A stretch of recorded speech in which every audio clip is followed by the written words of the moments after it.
Réalisez vos objectifs en regardant stratégie avec CAC International. CAC International, nous construisons l'Afrique de demain. Issue d'une grande famille, cette étoile est née pour briller très tôt.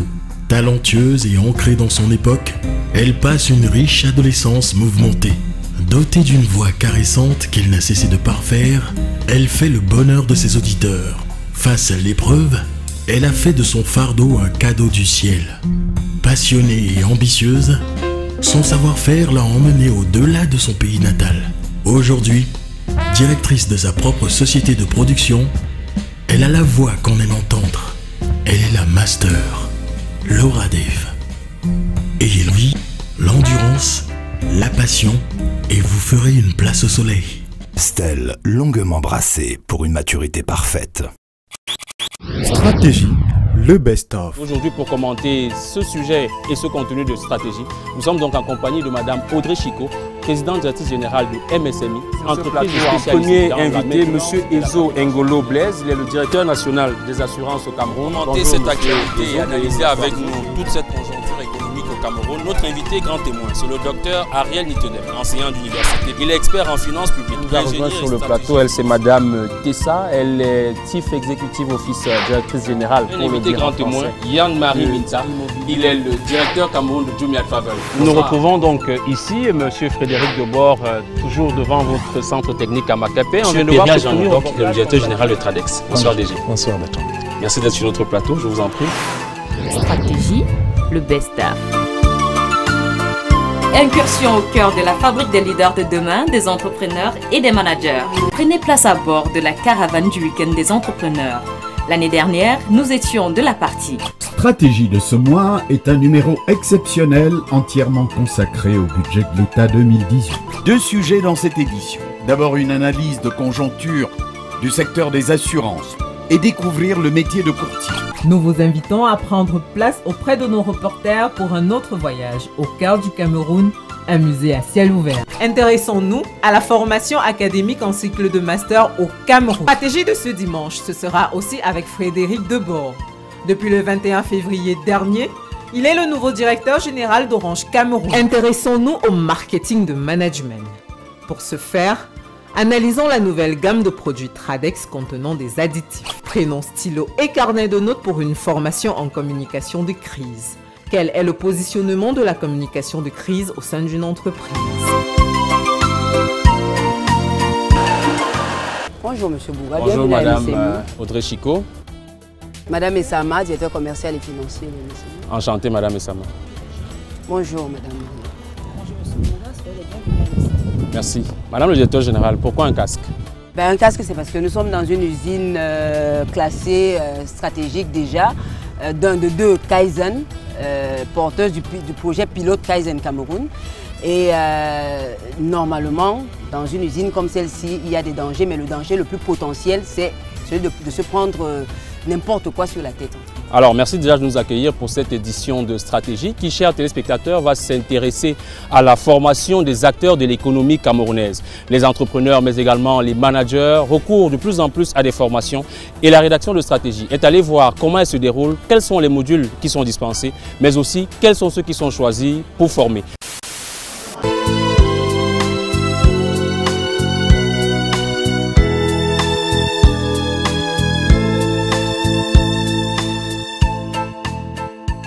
Pour commenter cette actualité et analyser avec nous toute cette conjoncture économique au Cameroun, notre invité grand témoin, c'est le docteur Ariel Nitedem, enseignant d'université. Il est expert en finances publiques, ingénieur et stratégie financière. L'analyse des impacts des budgets est un domaine qu'il connaît. Docteur Ariel Nitedem, bonjour et bienvenue sur notre plateau. Bonjour Monsieur Bouga.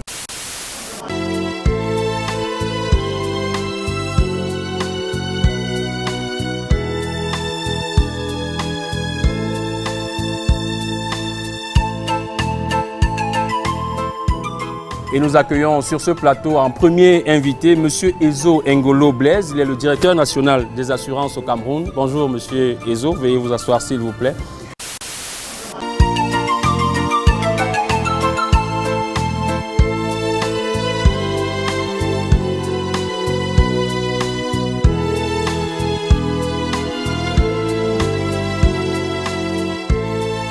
Pour commenter ces sujets et nous apporter des éclairages supplémentaires, un invité grand témoin, Yann-Marie Minta.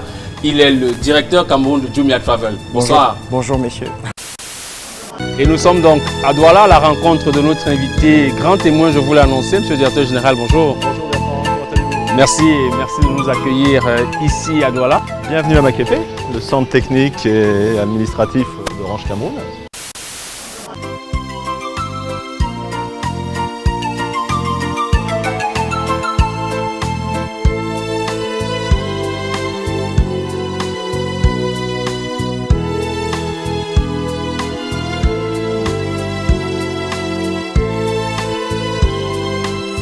Cette édition de Stratégie s'intéresse dans ce marketing management qui anime l'économie camerounaise. Pour parler de ces sujets et bien d'autres, nous avons invité sur ce plateau en position d'invité grand témoin, M. Péria Jean-Nodok, il est le directeur général de Tradex. Bonsoir DG. Bonsoir Bertrand.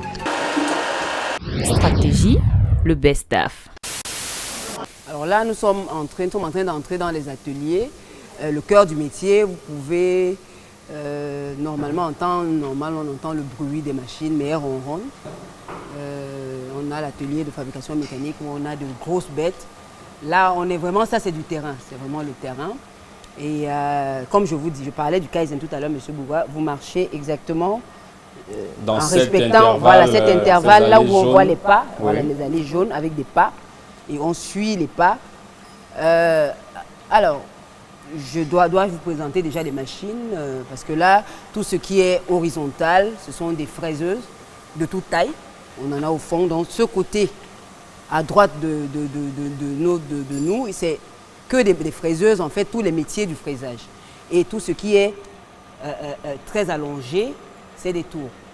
Donc, Madame Audrey Chico, dites-moi, est-ce que c'est tout ce dispositif, j'allais dire industriel, qui vous vaut d'être placé entreprise stratégique dans le plan de l'émergence du Cameroun? Déjà, il y a le dispositif. En fait, il faut que je dise qu'il y a 4 choses, en fait.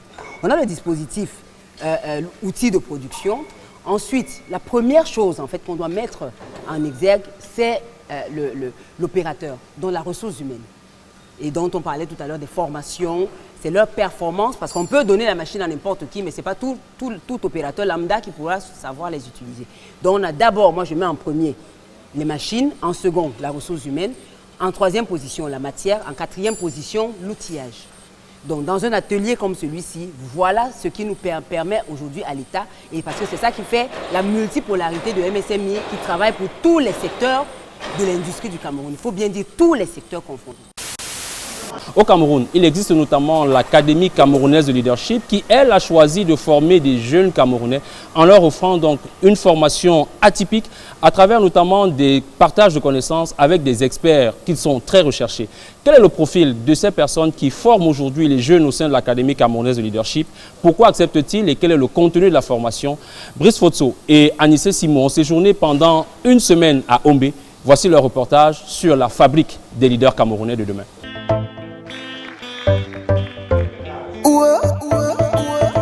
Une génération en quête de repères. Ici, la formation est adossée sur des méthodes innovantes, audacieuses et repensées au regard des mutations numériques et environnementales en cours sur le continent. Il faut faire émerger une classe nouvelle, une classe de leaders. Pour sa 6e édition au mois de septembre 2017, l'Académie camerounaise de leadership a une fois de plus tenu le pari de réunir 100 jeunes au centre Eneo de Ombé. Une jeunesse à la recherche de la matière première indispensable à son positionnement dans une société en constante mutation. Je suis arrivée à la Cameroun Leadership Academy pour renforcer mes capacités en leadership, notamment le leadership transformationnel. Et en effet, je suis dans l'incubation virtuelle d'un projet en Afrique. Et je voudrais diriger une communauté panafricaine qui maîtrise la finance et la technologie. Ce qui m'a mené à l'académie, c'est le fait de vouloir déjà apprendre sur le leadership. Quand j'ai eu l'invitation, je me suis dit, ah mais tiens, voilà une occasion vraiment très magnifique pour pouvoir acquérir des connaissances supplémentaires sur le leadership. Pendant une semaine, ils espèrent trouver ici des éléments pour affronter divers talents. Avant d'arriver ici, j'avais une autre perception, mais il me semble que davantage cette perception a été renchérie. J'ai j'ai pu avoir de nouveaux ingrédients et actuellement je pense que je peux véritablement implémenter ce projet sans avoir besoin d'autres outils. J'ai un projet qui doit changer la mentalité des personnes et la manière de voir le monde. Raison pour laquelle j'avais besoin de certains atouts pour essayer de m'armer suffisamment contre les différents blocages que je vais rencontrer. Et l'académie était vraiment le meilleur endroit pour pouvoir obtenir tout cela. Et pour obtenir tout cela, les académiciens peuvent compter sur la présence des coachs et conférenciers d'honneur. Au fait, qui sont-ils ces formateurs? Pourquoi y vont-ils? Qu'est-ce qu'ils y apportent? Et comment sont-ils choisis? Nous avons passé quelques jours au cœur de la fabrique des leaders de demain. Madame Audrey Chicot, merci une fois encore de nous accueillir ici au cœur de votre usine. Et nous venons ensemble de voir ce reportage sur la formation des leaders de demain. Qu'est-ce que c'est le leadership pour vous? Un leader, pour moi, en matière industrielle, est celui-là qui peut apporter le grand plus qui manque encore aujourd'hui au Cameroun et en Afrique de façon générale.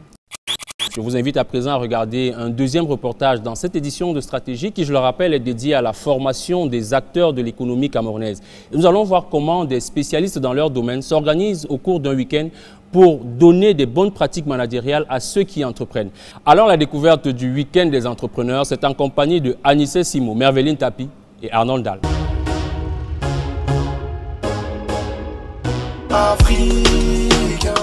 Ne jugez pas, chaque humain est comme il est. Je ne suis qu'un Africain. L'année dernière, la caravane du week-end des entrepreneurs a encore pris la route.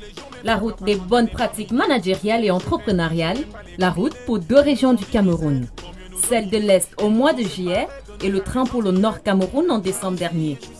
La délégation, forte d'une trentaine de têtes bien pleines, a avalé des centaines de kilomètres à chaque expédition pour prêcher la bonne nouvelle de l'entrepreneuriat. La petite ville nous accueille dans une quiétude des jours ordinaires. Juste le temps de prendre quelques repères, la délégation est chaleureusement accueillie à l'hôtel. Le point d'orgue de cette aventure, c'est bien le lendemain matin. L'une des salles de l'hôtel Christiana sert de cadre à la formation. Les autorités administratives au rang desquelles Martin Aloma, délégué régional du ministère des PME, sont installés au premier rang. L'État a créé tout un ministère pour s'occuper des petites et moyennes entreprises. Et nous le faisons aussi grâce en partenariat avec des structures comme l'Association des entrepreneurs du Cameroun. Ça va permettre que nos entreprises vont être bien gérées, vont créer plus d'emplois et de richesses. Les entrepreneurs de la région sont venus par dizaines assister à la grande messe du savoir. Des profils divers et variés, les difficultés et attentes aussi. Madame Audrey Chicot, est-ce que le week-end des entrepreneurs, c'est un concept que vous connaissez? Oui, je le connais très bien. J'ai assisté à l'un de ces concepts à Berthois, la dernière fois, je pense. Cela signifie qu'il n'y a rien qui vous échappe en matière de formation, de capacitation des jeunes entrepreneurs au Cameroun? Disons que dès que ça concerne les jeunes et les femmes, je suis très intéressée et surtout je m'implique en fait parce que il faut savoir que nous, notre génération n'a pas eu la chance d'avoir ce soutien-là de nos aînés et moi je me donne l'obligation de suivre ces jeunes et ces femmes pour qu'on puisse être sûr de transmettre ce que nous avons déjà pu capitaliser. Stratégie, le best-of. Docteur Ariel Ditedem, c'est en raison de toute cette expérience et expertise qui est la vôtre que nous vous avons convié pour cette édition spéciale de Stratégie sur le budget 2018 au Cameroun, je le rappelle. Et c'est donc un sujet qui vous intéresse, j'imagine. Absolument. Je suis spécial de la gestion budgétaire parce qu'en finance publique, il faut dire qu'il y a une spécialisation en gestion budgétaire. Et il faut dire que le budget 2018, dont vous venez de faire allusion, a été préparé dans un contexte marqué par la présence du FMI en Afrique centrale, et notamment dans 3 pays, des 6 pays de l'Afrique centrale et au Cameroun.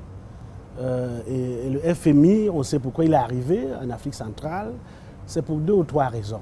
La première raison, c'est que les réserves de change s'étaient amenuisées de façon drastique. On est passé à la couverture des importations de 6 mois à moins de 3 mois, parce que le temps critique, c'est 3 mois. Alors on était à 2 mois et demi de couverture des importations. Cela a attiré l'attention du FMI Et on avait des déficits budgétaires, n'est-ce pas, qui devenaient alarmants. Pour le cas du Cameroun, on est passé d'un déficit de 2% du PIB en 2015 à 6% en 2016. Et il faut dire qu'il y a des pays d'Afrique centrale qui ne pouvaient plus couvrir les importations, dont les réserves d'échange étaient complètement épuisées. Des pays comme le Tchad, la Guinée équatoriale, et c'est le Cameroun justement qui couvrait ces pays-là. C'est pour ça qu'en décembre 2016, le président Biya, sous la houlette du FMI, a convoqué ce pays de l'Afrique centrale justement pour adresser ces problématiques-là. Et on a vu ça déboucher sur le retour au FMI. Aujourd'hui, nous avons 3 pays sur 6 qui sont au FMI. Vous parlez d'investissement, Dr Ariel Nitedem, et je vous invite à aller voir sur le terrain. Nous avons choisi une commune, celle de Bamendjou. Comment le budget d'investissement public est consommé là-bas dans le financement des projets sociaux. L'exemple nous est rapporté par Estelle Nyangono et Brice Fotso qui étaient sur le terrain et nous disent donc comment le budget est consommé dans des zones locales, sous consommation ou alors faible budget attribué. Reportage.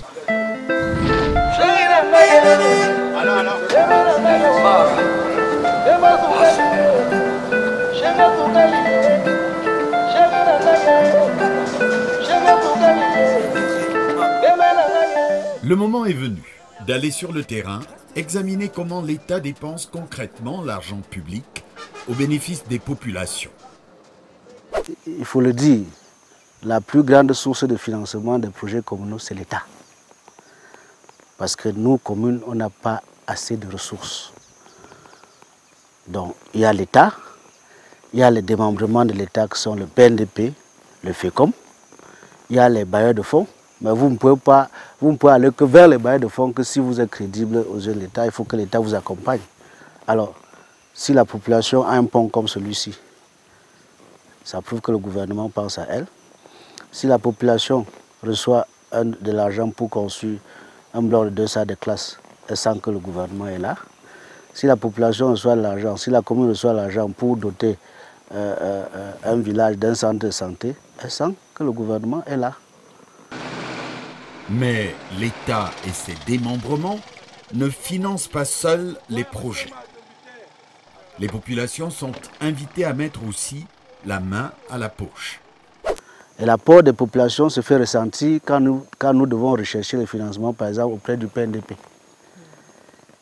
Si c'est des projets spéciaux, il faut que les populations eux-mêmes puissent, n'est-ce pas, cotiser 15% du coût du projet. C'est ça qu'on appelle apport personnel. On a choisi de mettre en place la décentralisation qui a abouti en 2010 avec le début du transfert des compétences aux mairies. Et cela a duré 5 ans, entre 2010 et 2015. Aujourd'hui, quand on voit comment ces compétences ont été transférées, comment elles sont exercées, on se rend compte que l'objectif qu'on s'est fixé, qui est celui justement du développement local, n'a pas été atteint. On peine à atteindre cet objectif.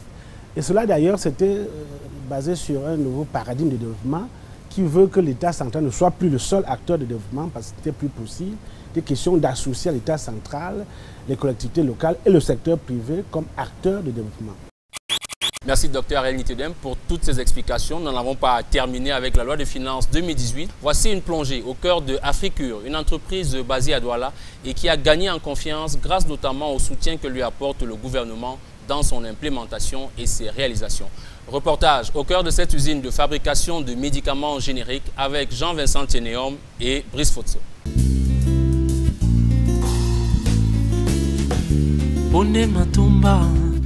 À l'entrée est de la ville de Douala se trouve désormais une usine de fabrication de médicaments génériques. Inaugurée il y a seulement quelques semaines, elle est emblématique des leviers sur lesquels s'appuie la politique budgétaire de l'État et qui porte notamment sur la modernisation de l'appareil de production, la promotion des industries, l'amélioration du climat des affaires et l'accès au financement. C'est une usine aux installations à la pointe de la technologie avec des équipements et la technologie d'Africure Pharmaceuticals, une société indienne. Que cache le nom Africure, sachant que to cure en anglais veut dire soigner. On veut soigner l'Afrique à travers la fabrication de médicaments sur le continent. Pourquoi est-il si important de fabriquer localement nos médicaments? Pour le docteur Hiag Prosper, pharmacien, le promoteur camerounais de Aflicure, il est capital de maîtriser notre approvisionnement, assuré actuellement à 98% par les importations.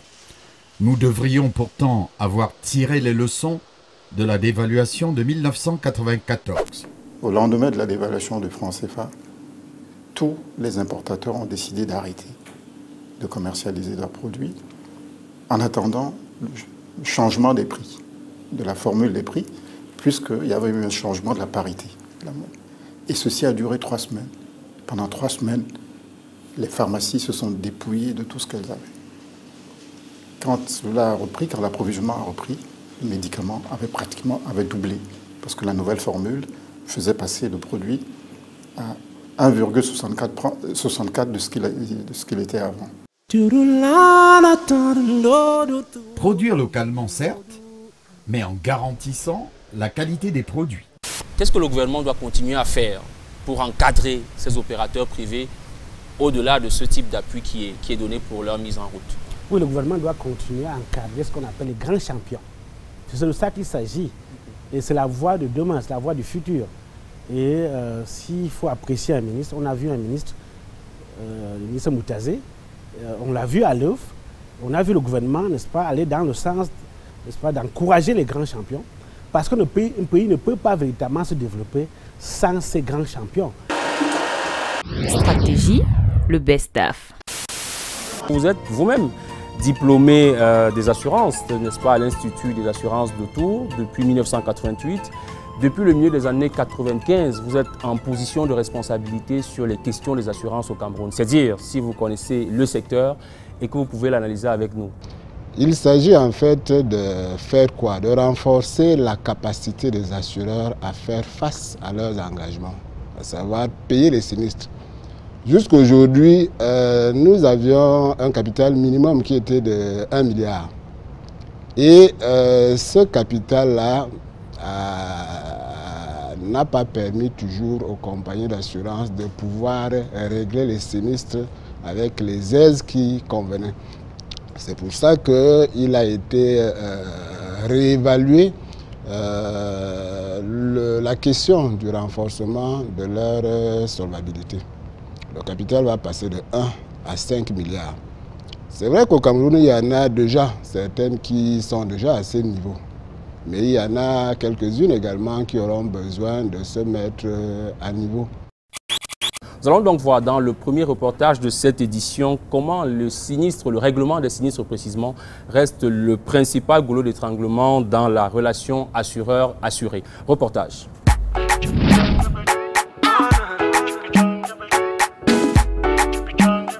Pour le grand public, les compagnies d'assurance sont de mauvais payeurs.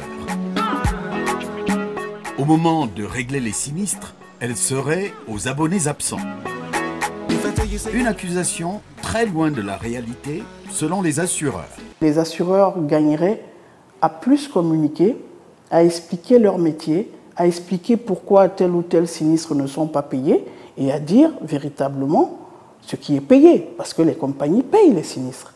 Dans notre compagnie, par exemple, nous avons payé sur les 3 dernières années plus de 5 milliards de sinistres, uniquement sur les 3 dernières années.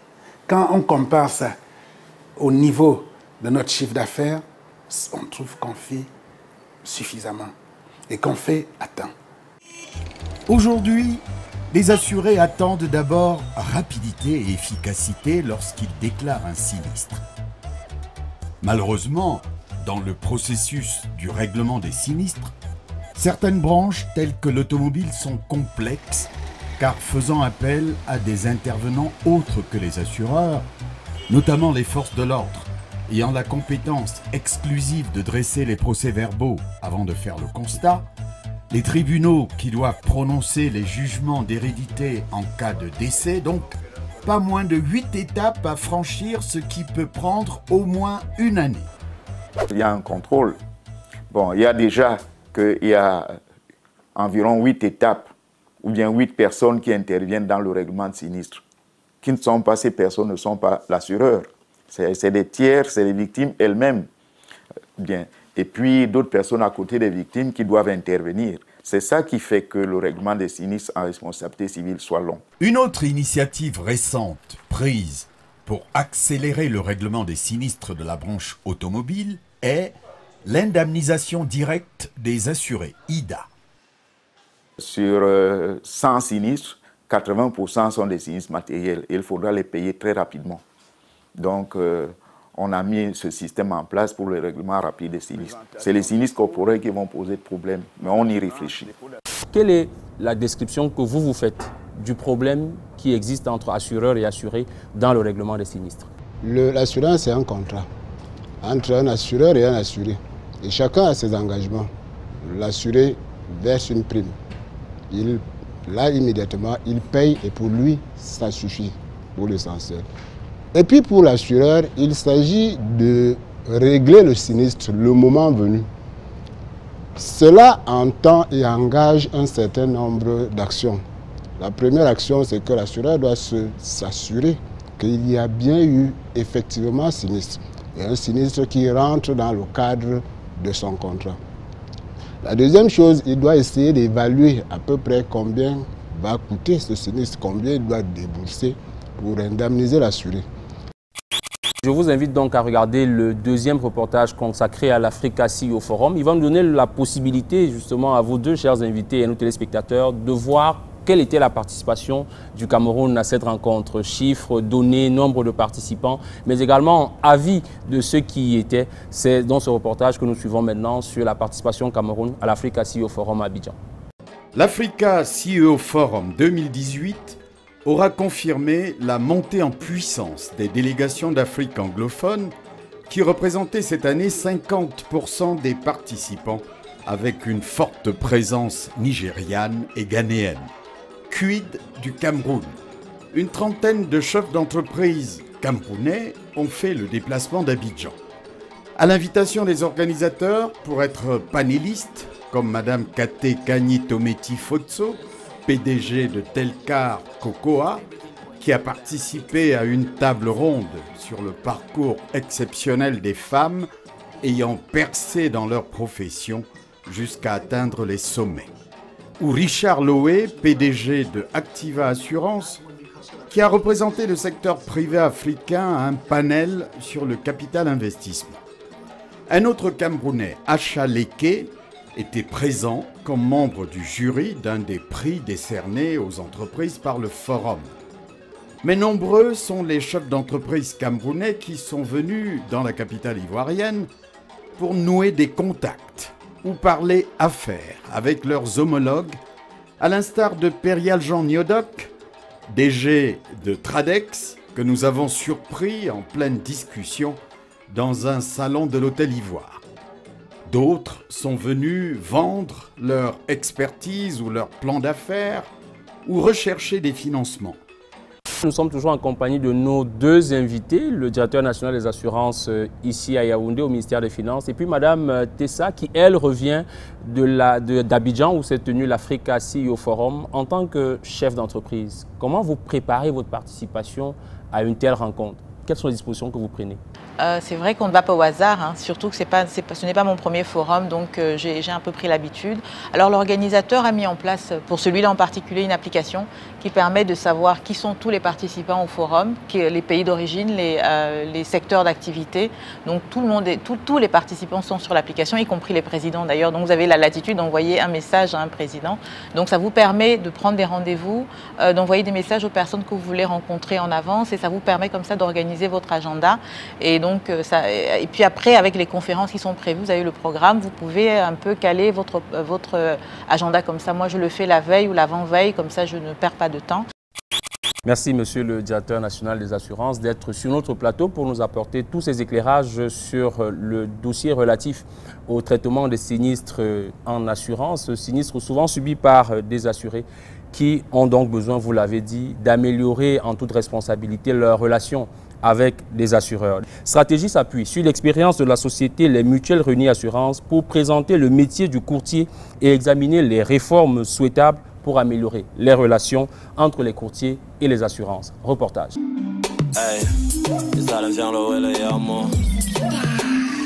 Il n'est pas rare de lire dans la presse une annonce proposant à une société de courtage d'offrir ses services pour négocier un contrat auprès d'une société d'assurance.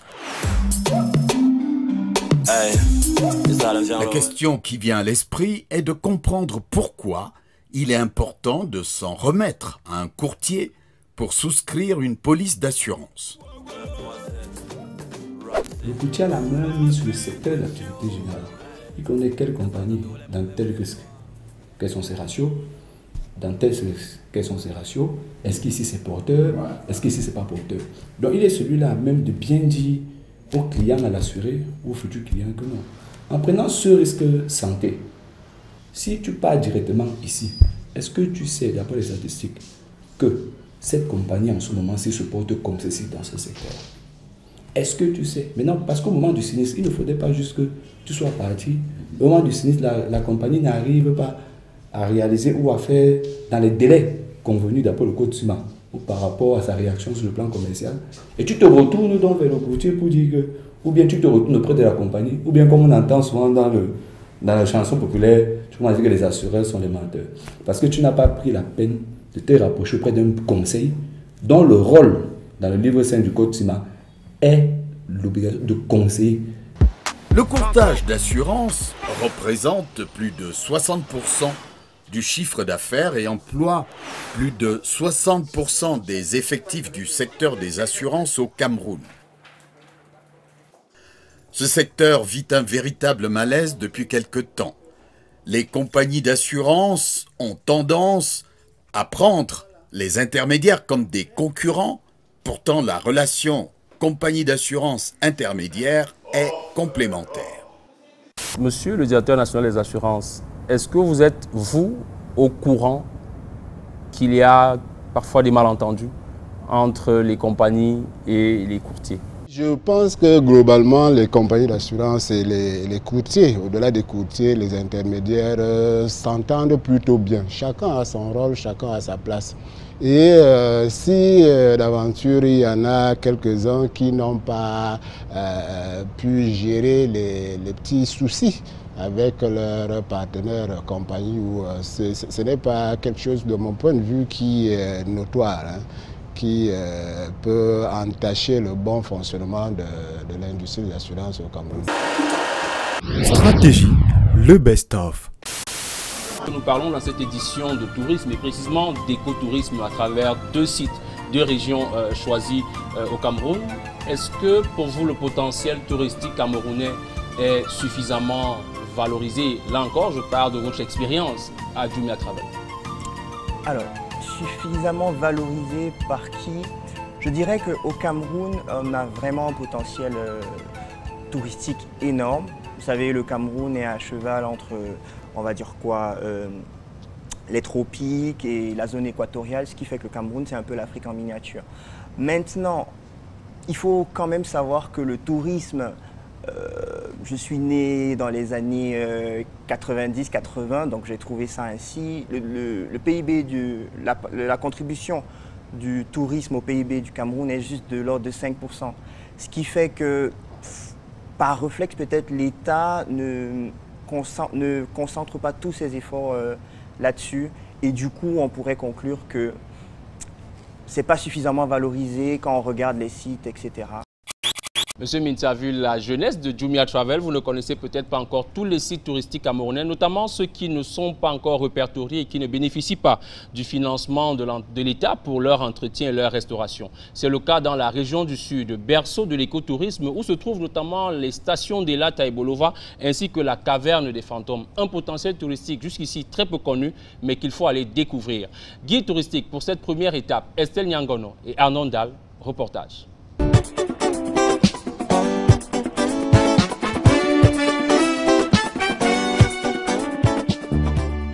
Selon l'édition 2017 de l'indice mondial de la compétitivité touristique qu'a publié le Forum économique mondial, le Cameroun figure parmi les 17 destinations touristiques africaines offrant les prix les plus compétitifs dans le monde.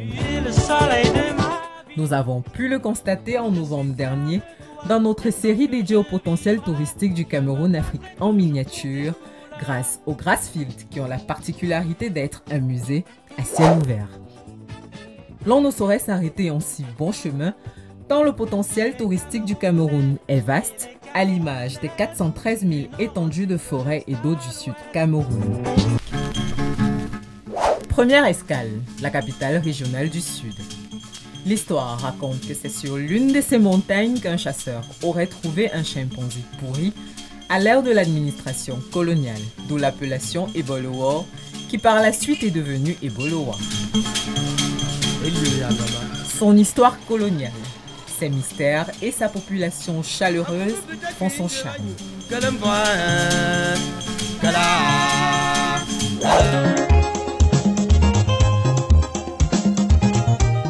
Le mythique temple de la station d'Elat rappelle le passage des missionnaires d'origine américaine dans cette commune.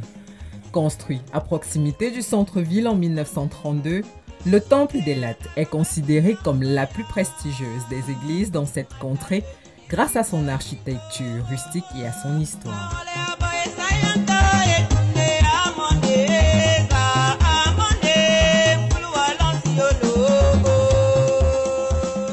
Ce grand temple, comme vous le voyez, a été construit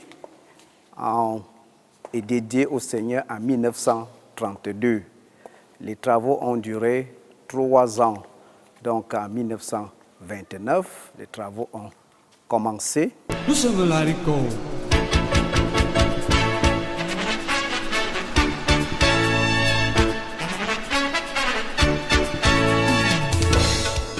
Cependant, il convient de souligner que la richesse touristique d'Ebolova ne se limite pas à la seule station d'Elat. À une vingtaine de kilomètres de cette dernière, nous rencontrons Jean-Claude. Il nous accueille dans son village, Nkoeche, qui doit une partie de sa notoriété aux grottes préhistoriques de Mbilbekon, entendez la caverne aux fantômes. Curieux, Jean-Claude nous y conduit. Bon, ici, il existe 2 galeries, comme je vous l'ai dit. Voilà la galerie qui est une ici. Cette galerie pénètre jusqu'à environ 40 mètres. Il y a une ici de l'autre côté. Là-bas, l'autre galerie qui est là-bas, oui. il y a un monstre. Il y a un monstre là-bas, il n'y a pas dessus. Un monstre, maintenant on peut l'appeler un dragon. Nos anciens avaient leur nom, on appelait ça Ebibi. Il y a des Allemands qui étaient venus là, vers 1900, ils sont partis à 7, ils ne sont plus revenus, ils sont bloqués jusque là-bas.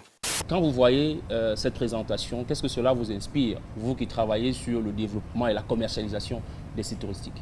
Qu'est-ce qu'on pourrait faire? C'est peut-être essayer de communiquer davantage sur ce site. D'abord leur existence. L'existence, parce qu'il faudrait déjà que les Camerounais, parlons pas seulement des étrangers, parce qu'on a ce réflexe-là, il faudrait déjà que les Camerounais sachent que ces sites existent, sachent que ces sites-là sont en quelque sorte, pas en quelque sorte, mais vraiment la mémoire du Cameroun.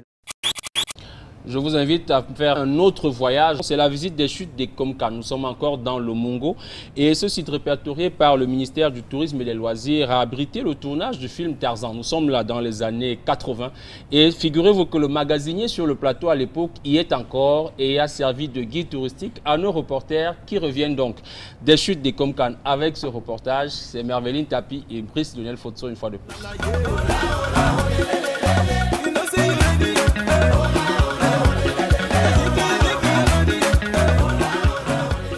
C'est dans ces boucaros aménagés par le comité de gestion du site que se font les formalités administratives donnant accès aux chutes des Komkan. Patrick Zanga sera notre guide pour cette étape riche d'histoire.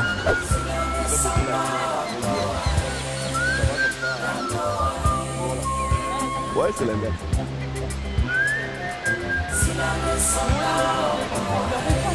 Quand on sera en bas, il y a d'autres petits trucs.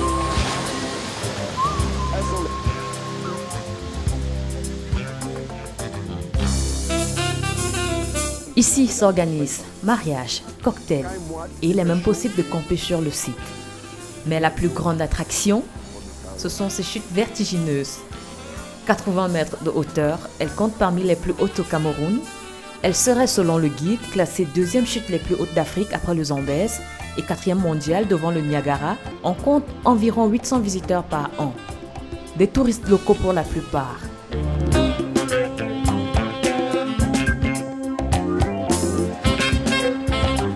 Aujourd'hui au Cameroun, il y a l'essor du cinéma, de la musique, etc. J'ai envie de vous demander combien de films ont été réalisés près de ces sites touristiques-là. Donc déjà... vous indiquez là une piste, hein, je voudrais vous répondre et vous permettre de continuer. C'est que l'industrie du tourisme doit s'accompagner justement d'une vision globale. Exactement. Doit appeler différents acteurs. On parlait tout à l'heure de l'accès à ces sites. C'est du domaine des travaux publics. Exactement. Là, vous parlez de l'industrie du cinéma qui peut faire chemin avec celle du tourisme pour que notre pays soit mieux vendu. Exactement, parce que le tourisme, d'une manière générale, en fait, c'est un peu la bannière. C'est la bannière d'un pays, c'est la bannière d'une nation. Stratégie, le best-of. Bienvenue à Makepe, le centre technique et administratif d'Orange Cameroun. Oui, un centre que vous découvrez plus vraiment, puisque vous êtes là depuis quelques mois déjà. Ça fait 4 mois que je suis arrivé et je découvre quand même ce centre technique qui est un bijou, je dirais. Oui. C'est vraiment un data center qui est le plus moderne de toute l'Afrique centrale. C'est vraiment un outil qui peut être utilisé par le Cameroun pour développer ses relations internationales. C'est vraiment quelque chose qui est une opportunité pour le pays, de devenir un centre d'échange d'informations. Donc nous avons toutes les capacités techniques, en termes de sécurité aussi, qui sont à disposition du pays. Quel est le profil des ressources humaines aujourd'hui à Orange Cameroun? En arrivant à Orange Cameroun, j'ai trouvé de très bonnes ressources humaines, des équipes très motivées. Travailler pour Orange, c'est vraiment une chance qui est partagée par toutes les équipes. Des équipes très bien formées. Le niveau de formation au Cameroun aujourd'hui est quand même de très très bon niveau. Et ce qui peut permettre quand même aux Camerounais de rentrer dans la société de l'information de façon très facile. Les gens sont motivés chez Orange Cameroun. Le niveau de formation est élevé. Nous complétons par de la formation interne, en même temps que nous recrutons de jeunes diplômés. Et quand vous les recrutez, Monsieur le Directeur Général, est-ce que vous mettez l'accent plus sur le diplôme qu'ils ont ou sur les compétences qu'ils peuvent avoir? Je dirais un ensemble. Il y a l'aspect diplôme qui est important, il y a l'aspect compétences acquises et il y a l'aspect personnalité. La différence entre différents acteurs sur un même marché se fait à travers les équipes. Et à travers les équipes motivées, à travers l'envie de faire plus. Donc nous recherchons des profils diplômés, bien diplômés, mais aussi des profils motivés.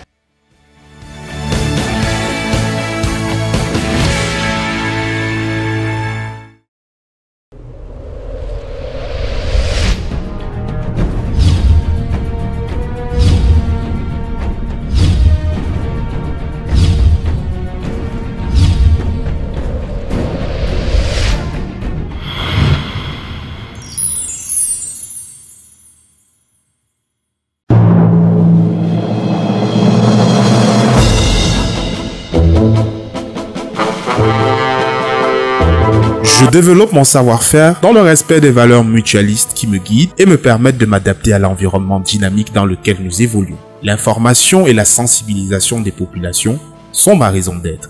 Je saurai vous guider et vous proposer des solutions et services selon vos besoins. Téléchargez-moi sur Google Play et Apple Store. Vivons avec assurance.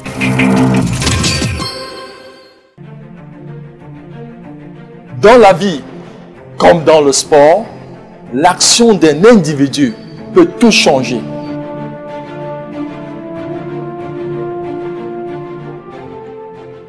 Malgré des débuts modestes et souvent très difficiles, grâce à une vision inspirante, des valeurs pertinentes, mais surtout des actions concrètes, nous avons réussi à faire le tour du monde en rencontrant les plus grands dirigeants du monde, inspirant, motivant et impactant des milliers de jeunes à travers le monde. Le secret de notre réussite, de notre impact, se trouve dans notre livre autobiographique The Impact of One. Je vous donne rendez-vous le 24 juillet 2018 à 18 h au Casterol à Douala et le 8 août 2018 à 18 h au Djega Palace de Yaoundé. Né à Douala dans le confort, il a quitté ses repères afin de continuer ses études au Canada. Diplômé des meilleures écoles de ce pays, il a fait de l'indépendance financière son credo. À travers les continents et dans son Cameroun bien-aimé, son esprit d'entreprise n'a jamais failli. Presque sans le sou, il crée Mountain Communication, un succès qui fait de lui le précurseur des événements After Work au Cameroun. Aujourd'hui incontournable dans le domaine du marketing direct, il poursuit sa vision, arriver au sommet et y demeurer. C'est un master. Il s'appelle Yannick Tanque. Ne renonçons jamais à nos rêves. Notre Afrique a besoin de nous. Amstel, longuement brassé pour une maturité parfaite.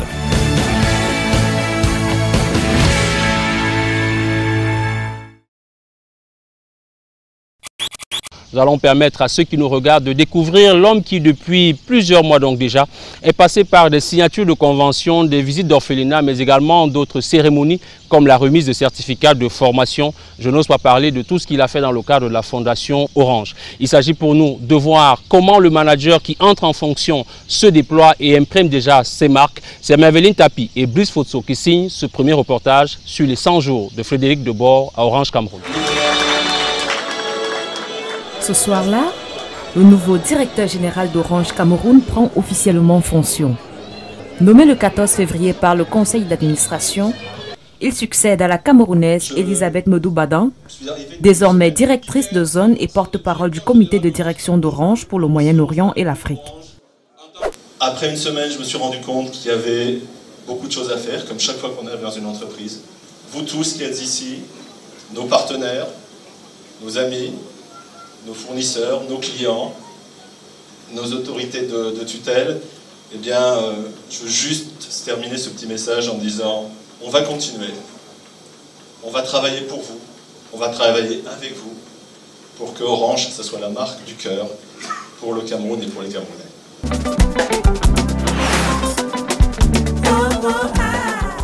10 jours environ après sa nomination, le directeur général va à la rencontre des partenaires Orange à Kribi. C'est à l'occasion de la convention de la distribution 2018.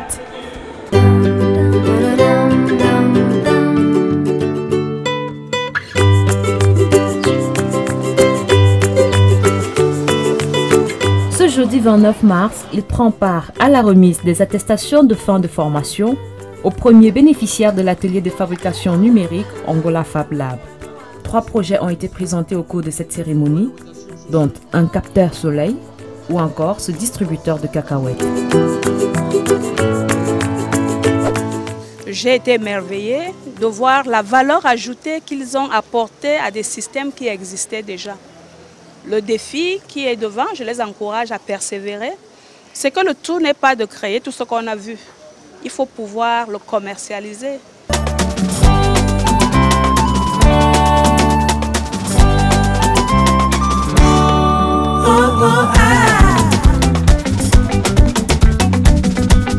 C'est en compagnie des membres de la Fondation Orange Cameroun que le nouveau directeur général s'est rendu ce mardi 22 mai au chevet des orphelins de l'association Main dans la main. Alors pour vous, à Orange Cameroun aujourd'hui, alors que tout le monde se plaint de la difficulté de l'accès au réseau, la question de la connectivité se pose un peu plus. Qu'est-ce que vous faites, le directeur général, pour que les jeunes Camerounais, pour que vos clients, n'est-ce pas, aient accès à ces services? Je dirais que la connectivité est clé et le système fonctionnement au Cameroun est un petit peu compliqué puisqu'il y a des opérateurs mobiles, il y a un opérateur fixe qui assure le transport, qui assure la partie internationale. Il y a très peu de temps, nous avons signé la convention pour la concession avec le ministre des Postes et Télécommunications et avec le ministre des Finances, ce qui nous a permis d'avoir accès à des ressources rares qui sont les fréquences. À partir de là, on peut maintenant réellement développer un réseau 4G, ce que nous n'avons pas pu faire depuis 2015 quand nous avons signé cet accord. Merci Monsieur le Directeur Général et nous allons donc sortir de votre data center en invitant nos téléspectateurs à suivre le prochain reportage. Il est consacré à la QHSE, une démarche vertueuse à laquelle, n'est-ce pas, s'investissent aujourd'hui nombre d'entreprises au Cameroun. On va voir comment à travers cas pratiques mais aussi à la sortie d'un forum, Les entreprises s'expriment sur la QHSE, la sécurité étant donc un point important aujourd'hui. Le reportage est signé de Achille Asako. Je vous invite à suivre.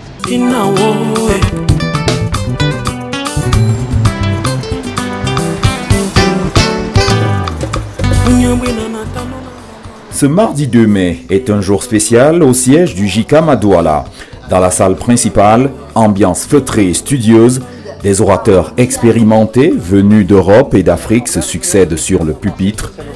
Silence, ici on parle de qualité, hygiène, sécurité et environnement, donc prenez des notes.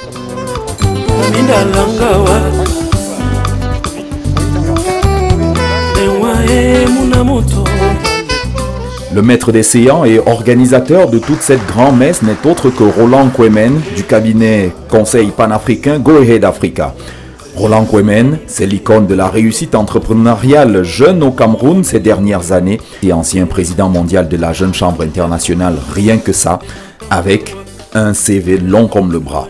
Et sous cette casquette, il a parcouru et parcourt encore le monde pour prêcher la bonne parole de l'entrepreneuriat jeune et comme par sacerdoce au niveau local, il a décidé de mettre en place le Forum national de la QHSE. On a eu près de 135 participants, ce qui est formidable parce qu'on a voulu, vu le thème, les bénéfices de la démarche QHSE pour toutes les parties prenantes.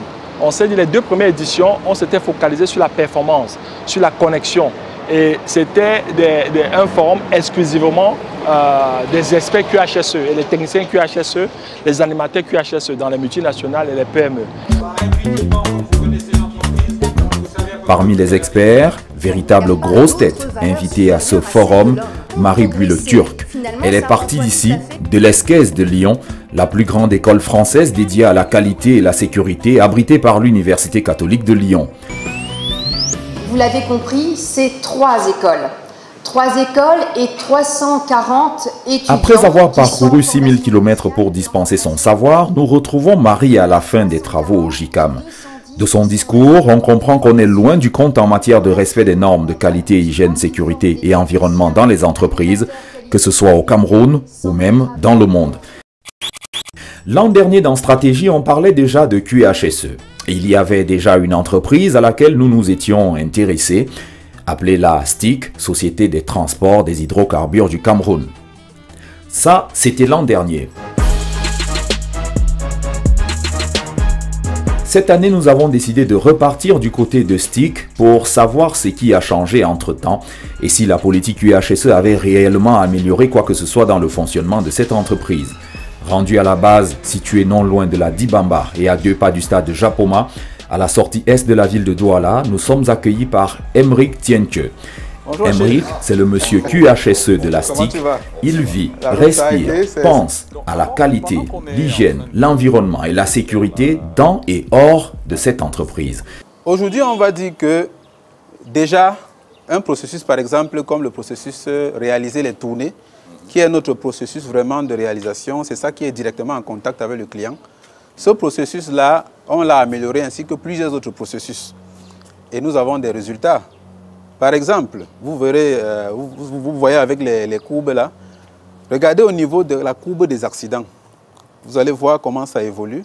Entre 2014 et 2015, vous voyez que la courbe est c'est-à-dire que c'est au sommet. Vous voyez 400 quelque chose, il y a des pics. Sur ces 2 années-là, le TRI, qui est notre indice, notre taux des accidents graves, est très élevé. Mais regardez, à partir de 2016, il n'y a plus d'accidents jusqu'à aujourd'hui. Donc ça, c'est un résultat. Alors, Monsieur le directeur général, nous venons de voir ce reportage consacré à la QHSE, des valeurs certainement connues à Orange. Et vous avez d'ailleurs choisi, pour continuer de parler de ce sujet, de nous conduire ici. Oui. Alors ici, vous êtes au centre d'appel d'Orange Cameroun et les équipes qui sont ici travaillent sur un sujet de qualité qui nous importe, qui est l'identification. Vous savez que chacun des clients, des opérateurs télécoms, doivent s'identifier. Ce sont des obligations légales de grande importance. Et pour nous, nous avons lancé une campagne très développée d'identification où nous assurons que les gens sont bien identifiés chez nous. Les collaborateurs qui sont ici s'assurent que les cartes d'identité sont les bonnes. Donc on met un niveau de qualité très important sur tous les enregistrements des clients qui ont été faits. Stratégie, le best-of. Généralement, quand on dit Pyrial Jean Nyodoc, Tradex, l'innovation est toujours à proximité. Pourquoi? En réalité, l'innovation, c'est l'un des principaux ressorts sur lequel Tradex a basé sa stratégie de développement. Donc nous voulons faire en sorte d'apporter toujours des services et des produits innovants à notre clientèle. Et c'est un effort que nous estimons important et nécessaire pour pouvoir se maintenir au niveau où se trouve Tradex aujourd'hui et surtout de continuer d'assurer son développement. Et on pourrait se demander si vous faites de l'innovation cosmétique ou de l'innovation utile. Vous n'avez pas suivi mon lancement, mais c'est ce que j'ai dit en entrée de cette émission. Vous avez Tradex Lub, si je me souviens bien, la Trade Card, même sur le gaz, vous avez apporté des innovations. C'est pour vous positionner, c'est pour rester dans, j'allais dire, le feu de l'action, ou c'est vraiment pour répondre aux préoccupations de vos clients?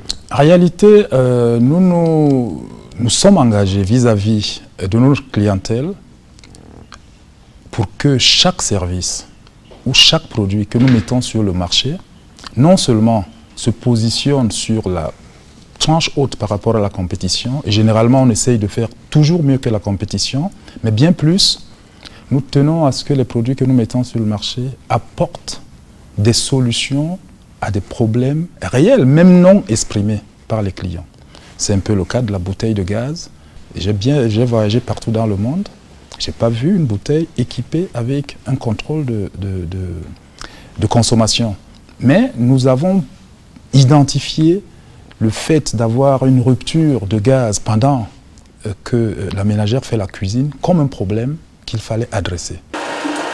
Merci, monsieur le directeur général de Tradex, pour ces premiers éclaircissements, notamment sur votre nouveau produit, dont le lancement s'est fait ici à Yaoundé. La rédaction de stratégie a choisi de repartir, n'est-ce pas, sur le terrain, voir comment les consommateurs apprécient ce nouveau produit, reviennent évidemment dans ce reportage que nous allons regarder sur la cérémonie de lancement, mais surtout nous disent comment Tradex entend se déployer désormais avec cette nouvelle gamme de produits. Il s'agit bien du Maxi Boost, le carburant additivé.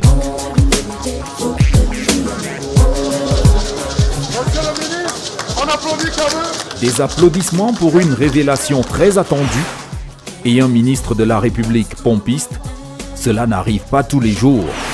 Nous sommes ici à Yaoundé, quartier Bastos, où se niche la très imposante station-service Tradex, par une matinée du début du mois de juin 2018.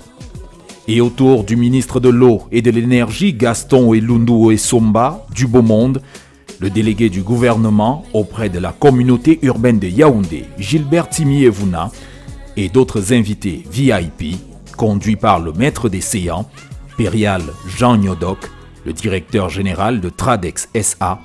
Toutes ces personnalités sont réunies pour le lancement de la nouveauté de Tradex, sa gamme de carburant baptisée Tradex Maxi Boost. Naturellement, l'administration ne peut qu'appuyer ce genre d'initiative. Nous avons pour objectif d'améliorer la qualité des produits. Nous voulons que les populations soient servies par un produit de meilleure qualité. Cette innovation de Tradex ne peut être qu'encouragée par l'administration. C'est pour cela que nous sommes là aujourd'hui.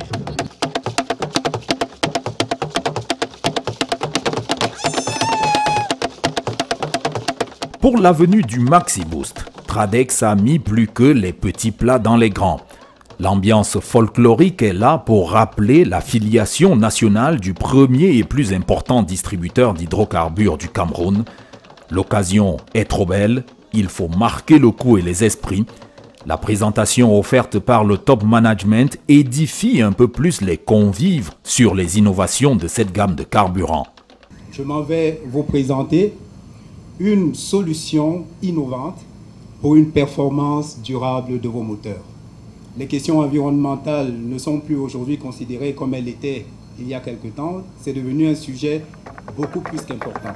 Si nous avons fait tous ces efforts et surtout fait cette cérémonie qui n'est que le début d'une campagne de communication pour que les Camerounais, les utilisateurs, nos clients sachent quels sont les gains qu'ils ont en passant à ces nouveaux carburants, c'est aussi parce que nous attendons qu'ils viennent plus nombreux dans nos stations-service et c'est de cette manière que nous allons compenser un peu tous ces coûts qui sont liés à ces innovations. Monsieur le directeur général, on vient de vous voir dans le reportage qui précède cette reprise de plateau. Quel est le retour que vous avez? Quels sont les retours que vous avez plusieurs semaines après de vos clients, de vos partenaires aussi? Écoutez, je pense que c'est un produit. Après le lancement, nous avons une campagne de communication qui suit parce qu'il est important pour des produits comme ça que la clientèle qui est notre principale cible soit bien informée. Et c'est ce que nous essayons de faire jusque-là. Je puis vous dire que pour le moment, ce que nous attendions, c'est-à-dire c'est essentiellement un impact avec une hausse des ventes. Le reportage que l'on va suivre, il est consacré à la communication de crise. Nous sommes intéressés à ce sujet suite à un atelier qui s'est tenu à Douala du 21 au 23 février de l'année en cours et il s'agissait de la première formation certifiante en communication de crise au Cameroun. Directeurs généraux, directeurs de ressources humaines ou encore marketing et autres responsables de la communication ont participé à cette rencontre qui a surtout permis de mettre en exergue les enjeux et les défis de la communication de crise, comme on va le voir dans ce reportage que nous présentent Merveline Tapi et Arnaud Ndal.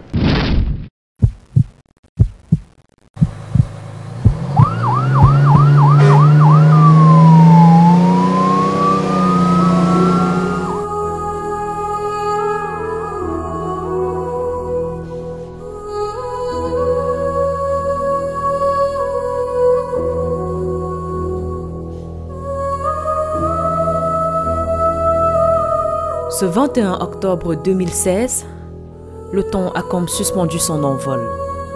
Ce qui n'était quelques heures plus tôt qu'une rumeur devient réalité.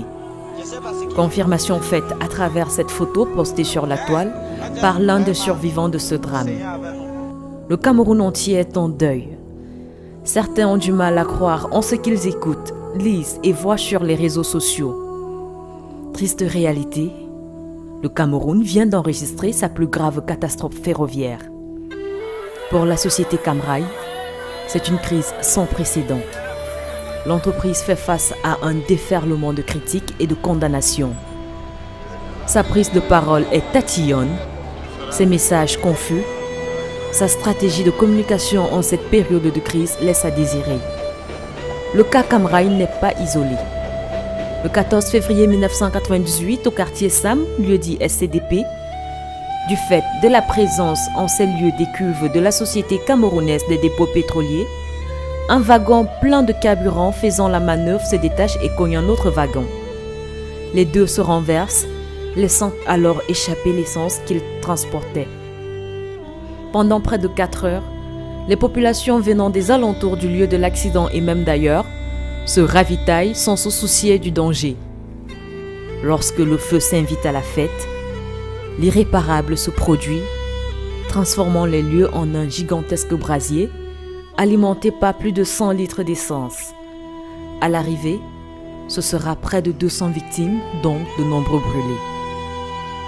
Tous les jours, les entreprises font face aux situations de crise qui exigent une préparation minutieuse, une organisation spécifique et une prise de décision rapide. Qu'est-ce que la communication de crise? Comment se met-elle en place au sein d'une entreprise? Comment ces structures doivent-elles communiquer en temps de crise? Stratégie est retournée sur les bancs pour vous. Ce matin-là, en plein cœur de Yaoundé, nous retrouvons Simon Patrice Minko, artiste musicien et victime de la catastrophe des écarts. Bientôt ça va faire 2 ans. Qu'est-ce qu'il devrait faire nous réunir autour de quoi? C'est pas d'un repas, d'une soirée, peut-être.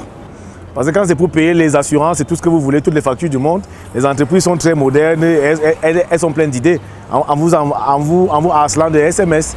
Mais bon, je pense que ça aurait fait plaisir aux gens de savoir, bonjour monsieur Minko, Camrail vous dit bonjour en espérant que vous allez bien après le déraillement. Ça coûte rien, mais ça aurait fait plaisir.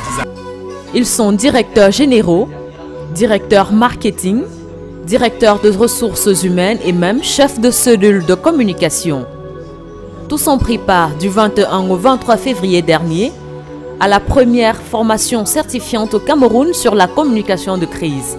Merci, Monsieur le Directeur Général. Je ne peux pas vous demander quelle est la place de la communication dans votre management au quotidien, parce que vous êtes un directeur général moderne, un homme de stratégie, qui ne peut donc pas faire sans la communication. Je vous pose la question de savoir si vous avez déjà eu, dans le cadre de Tradex, à faire face à une crise et pour laquelle il fallait faire appel à la communication.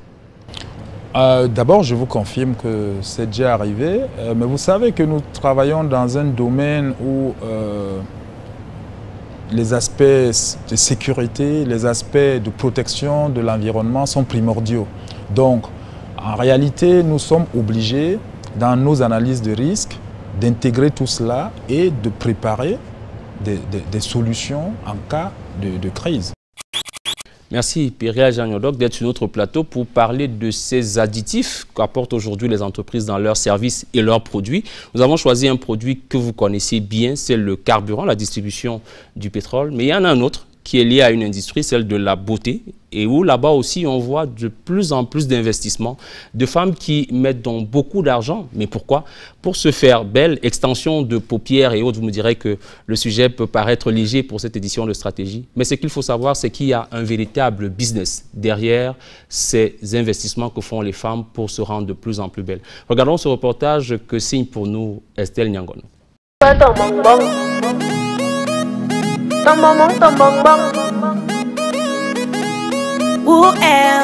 Il suffit de jeter un coup d'œil autour de soi et on ne manque pas de les apercevoir.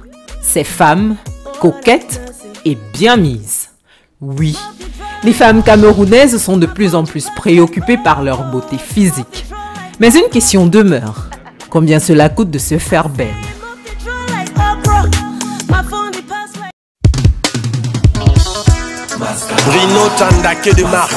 De la tête aux pieds, l'apparence que la femme renvoie est de plus en plus cruciale. Tout y passe. Coiffure onéreuse, manucure et pédicure fantaisiste, extension capillaire à profusion, produits cosmétiques nationaux et importés, abonnement dans les instituts de beauté. Elles y sont de plus en plus accros. Résultat des courses, l'industrie de la beauté explose, les salons de bien-être se multiplient. Sur un rayon de 20 km autour du lieu-dit Capitole à Yaoundé, nous avons recensé une dizaine d'instituts de beauté formels et informels. C'est le cas de l'Institut de beauté Passy, qui est l'œuvre de Pascaline Mekuaté. Un rêve d'enfant qui se réalise pour un chiffre d'affaires moyen de 3 500 000 francs CFA par mois, pour un taux de fréquentation estimé à une quarantaine de clients. Des entreprises naviguantes sur ce même courant de beauté pullulent également ce secteur.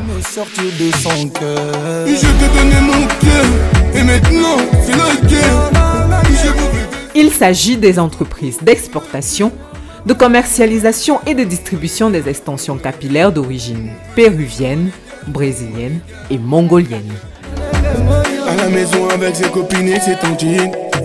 Emerence Mendy est la fondatrice de Golden Premium Air. Partie de rien, elle est à la tête d'une entreprise qui réalise un chiffre d'affaires moyen de 20 à 30 millions le mois. Les prix dépendent de la qualité et du design et même de la provenance. On sait généralement que les cheveux péruviens sont les plus sollicités et d'ailleurs les plus beaux.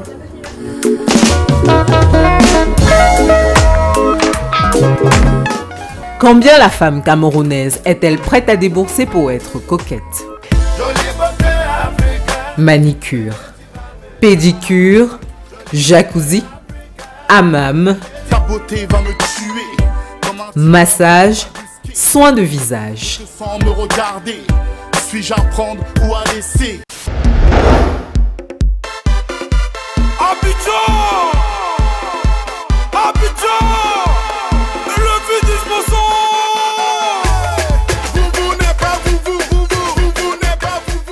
276 000 abonnés sur Instagram, 55 558 sur Facebook. Cette beauté exotique, au charme époustouflant, a fait des réseaux sociaux son terrain de jeu.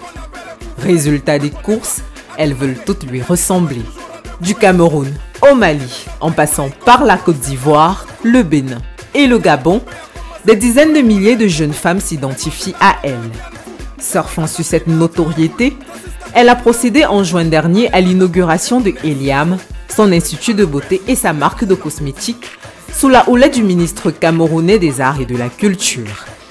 À peine âgée de 28 ans, Claude Emilia Ilondo Naoui a choisi, au terme de nombreuses formations en Occident, de sublimer le regard des dames.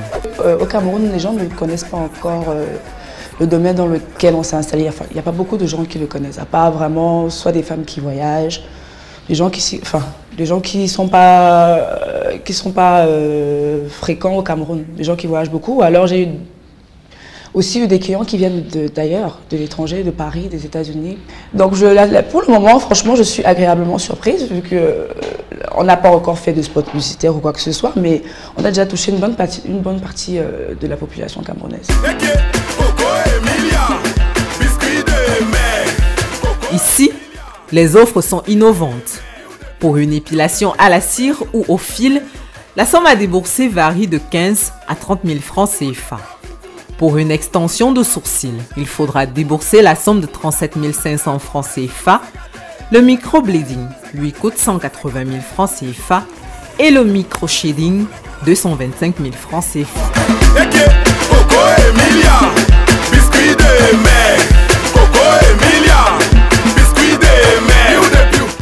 Monsieur le directeur général, je garde le sourire parce que quand on voit des femmes se faire belles, dépenser autant d'argent, certes, on ne peut qu'être séduit, même si on peut trouver cela futile. Et nous l'avons dit en entame de cette émission, il s'agit quand même là d'additifs cosmétiques, s'il fallait rester dans le secteur et l'innovation que vous portez. Quelle est l'appréciation que vous avez de manière globale sur cette industrie de la beauté en plein développement au Cameroun? Mais d'abord, je pense qu'il faut regarder ce problème au niveau mondial. Je pense que l'industrie de la beauté, aujourd'hui, doit représenter des sommes phénoménales. Juste en prenant cela en compte, j'estime que les entreprises camerounaises et africaines devraient se préoccuper de ce secteur, ne pas le laisser simplement aux mains des grands groupes. Aujourd'hui, on voit quand vous rentrez en Occident, dans un centre ou dans un magasin qui vend des maquillages, des produits de beauté, vous avez du mal même à distinguer entre toutes les marques qui sont mises. Parfois, la même maison a tellement de marques qui sont développées, ce qui veut bien dire que c'est un marché porteur. Moi, c'est ce que je veux retenir. Maintenant, la beauté, aujourd'hui, c'est difficile d'échapper à ces modes. Et donc, je pense que l'important pour nos pays, c'est de voir comment rentrer dans ce segment d'activité et en tirer profit. Surtout que nous avons des arguments à faire valoir.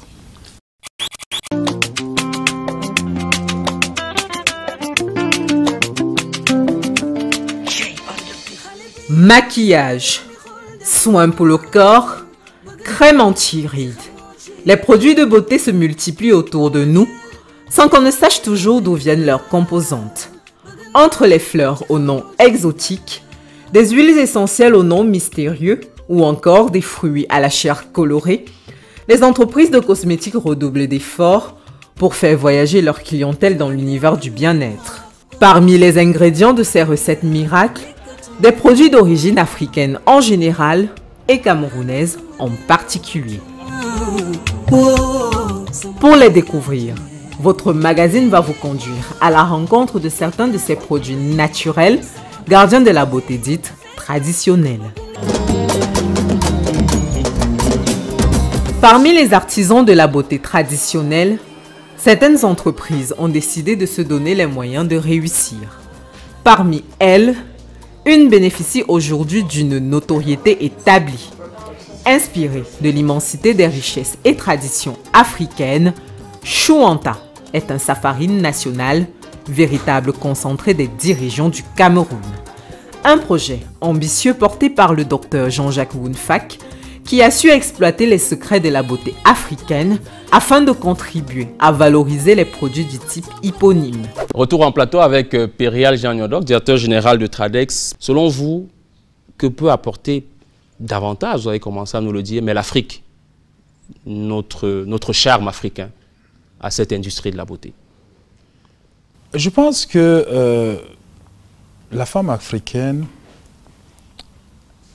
dans les canons de beauté, peut tenir la dragée haute aux femmes des autres continents.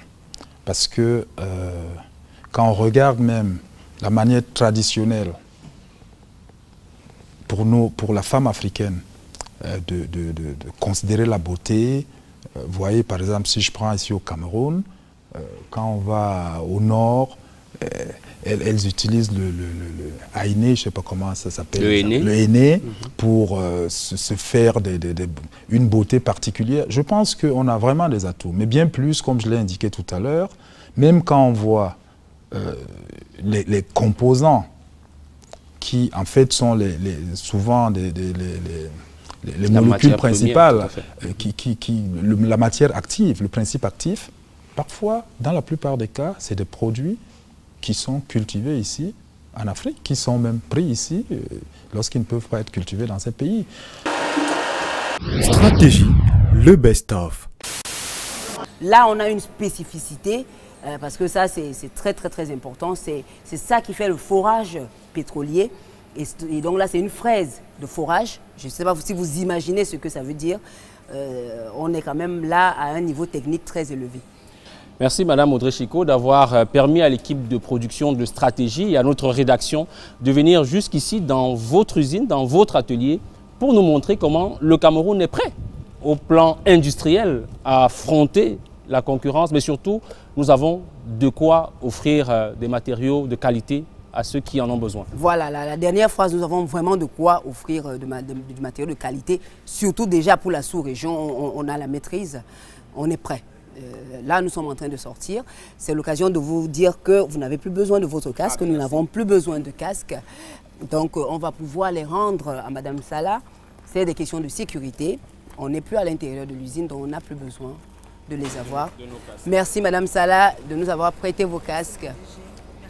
Merci Madame Chicot, présidente directrice générale de MSMI, d'avoir ouvert les portes de votre usine, de votre atelier à l'équipe de production de Stratégie pour nous permettre de montrer comment le Cameroun est prêt. Le Cameroun de l'industrie, le Cameroun qui peut concurrencer les autres. Donc pour nous, c'était un honneur d'être ici chez vous aujourd'hui. Merci encore. Merci à vous d'être venu, de vous être déplacé avec toute une équipe aussi lourde. Et bon retour surtout. Merci. Je pense à Madame Essama. Madame Essama, merci. Mais écoutez, comme je l'ai dit, l'honneur a été pour nous d'être ici à MSMI aujourd'hui. Merci beaucoup, rentrez bien chez vous en toute quiétude. Merci. Mesdames, Messieurs, merci d'avoir suivi cette édition du magazine Stratégie qui s'est intéressé aujourd'hui à la formation leadership pour l'émergence du continent africain. Qui de mieux qu'une femme leader et dans un domaine bien précis, celui de l'industrie, pour en parler. Audrey Chicot était notre invitée et grand témoin. Toute l'équipe de production qui a fait le déplacement jusqu'ici dans la ville de Douala se joint à moi pour vous dire merci d'avoir regardé et je leur dis à tous bravo pour le travail effectué. Docteur Ariel Ntedem, je ne voulais pas sortir de cette édition de Stratégie consacrée à la loi de finances 2018 sans vous laisser comprendre, mesdames, messieurs, que c'est justement là un des leviers consubstantiels à l'existence de l'État du Cameroun. Il faudra donc procéder à une gestion rationnelle du budget, désormais en exécution, prescription du chef de l'État, mais surtout nous éloigner tous de la corruption et de l'incivisme fiscal. Merci. Docteur Ariel Ntedem, vous êtes enseignant-chercheur dans plusieurs universités, notamment l'Université de Yaoundé 2, ici au Cameroun, ici à Yaoundé, et votre expertise en matière de gestion, d'ingénierie et de stratégie fiscale est bien connue jusqu'à l'international. Vous étiez notre invité de Stratégie ce soir. Merci encore. C'est moi qui vous remercie. Merci, Monsieur Ezo Engolo Blaise. Je rappelle que vous êtes le directeur national des assurances en poste ici au ministère des Finances. Vous avez donc en charge le regard sur ce secteur que nous avons exploré dans ce magazine Stratégie. Et vous avez bien voulu, fort de votre expérience et de vos connaissances en la matière, venir nous apporter quelques éclairages. La rédaction par ma voix vous remercie de votre passage sur ce plateau. Et elle nous a rejoint dans la seconde partie et avec elle nous avons parlé de l'Africa CEO Forum, de cette rencontre continentale qui de plus en plus fait courir les leaders des entreprises mondiales et qui a donné également la possibilité aux femmes chefs d'entreprise d'être mieux capacitées. Madame Ghislaine Tessa était donc notre invitée en seconde position sur ce plateau de Stratégie et nous la remercions beaucoup, surtout qu'elle reconnaît qu'elle était plutôt bien encadrée. Je vous remercie de cet encadrement et merci pour l'invitation. c'était notre invité, country manager de Jumia Travel, country manager donc Cameroun. Ouais. Merci à vous Yann Marie Minza d'être venu sur ce plateau de stratégie. Je voudrais vous demander qu'est-ce qu'on peut voir sur votre site à l'instant en rapport avec le tourisme camerounais? En rapport avec le tourisme camerounais, vous pourrez voir le site de Colandom, qui a également des hébergements. Vous pourrez voir, pour ceux qui aiment le tourisme classique, vous pourrez aller à Kribi, découvrir des hôtels paradisiaques que je ne citerai pas ici. Vous pourrez par exemple des hôtels de luxe à Douala à des tarifs vraiment exceptionnels. Vous avez des 3 étoiles à 25 000 francs des fois. Monsieur le directeur général, vous êtes sur ce plateau, vous avez ce nouveau produit, mais lorsqu'on sait à quelle vitesse vous allez dans la mise sur le marché de produits innovants, je ne peux m'empêcher de vous demander quelles sont les perspectives à Tradex, quel est l'avenir? Je crois que s'il y a une phrase que vous auriez dû retenir lors de la cérémonie de lancement des carburants Maxibus, c'est que Tradex, après une petite pause, rouvre la saison de l'innovation. Donc je puis vous rassurer tous les téléspectateurs qui nous suivent que dans les prochains mois, Tradex va mettre de nouveaux produits innovants, des services innovants sur le marché. Mesdames et messieurs, cette édition de Stratégie en compagnie de Pierre Jean Nyodoc s'achève. Monsieur le directeur général est venu partager avec nous l'innovation, mais précisément les apports d'additifs dans l'économie camerounaise, entre additifs utiles et cosmétiques. Il n'a pas hésité à partager donc son expérience avec nous et apporter ses éclaircissements pour cette économie camerounaise de plus en mutation. Monsieur le directeur général, l'équipe de rédaction se joint à moi pour vous dire merci d'avoir accepté notre invitation. C'est moi qui vous remercie et je voudrais saisir cette occasion pour féliciter cette initiative parce que je crois que vous devez, dans les retours que vous avez de vos téléspectateurs, certainement noter l'intérêt que porte cette émission et je lui souhaite longue vie. On avait l'habitude de dire dans le passé « Future's bright » quand on parlait d'Orange. On a abandonné cette trendline. Mais clairement, Orange est une marque formidable. Orange est une entreprise formidable. Orange a des collaborateurs, des salariés formidables. Et on fera tout pour qu'Orange ait des clients formidables aussi. Alors, vous avez été formidable parce que vous nous avez permis de venir ici à Douala. On a fait le tour du bâtiment. Nous sommes même allés au cœur de l'entreprise. Un espace stratégique pour une équipe qui, nous l'espérons, saura être toujours dans cette lignée qui est la sienne. Investiguer, faire comprendre, mais surtout renseigner sur toutes les avancées économiques et avec des invités grands témoins comme vous, Monsieur Frédéric Debord, de nous avoir reçus. Merci beaucoup, Laurent. Merci bien. Bonne soirée. Merci.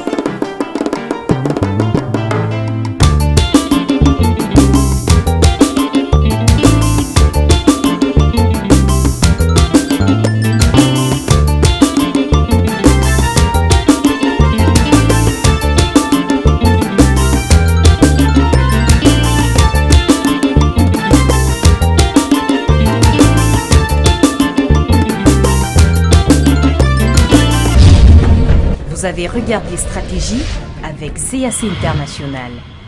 CAC International, nous construisons l'Afrique de demain.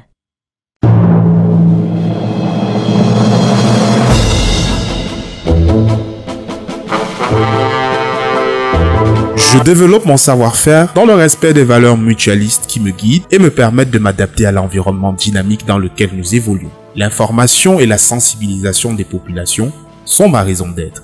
Je saurai vous guider et vous proposer des solutions et services selon vos besoins. Téléchargez-moi sur Google Play et Apple Store. Vivons avec assurance. Né sous un toit modeste, il a été un enfant imaginatif et spirituel. Sa rude formation au petit séminaire a bâti en lui la rigueur et le goût de l'excellence. Partout où il a été, il a pris l'initiative. Ce visionnaire ne s'est jamais contenté de rêver, il a toujours transformé ses projets en réalité.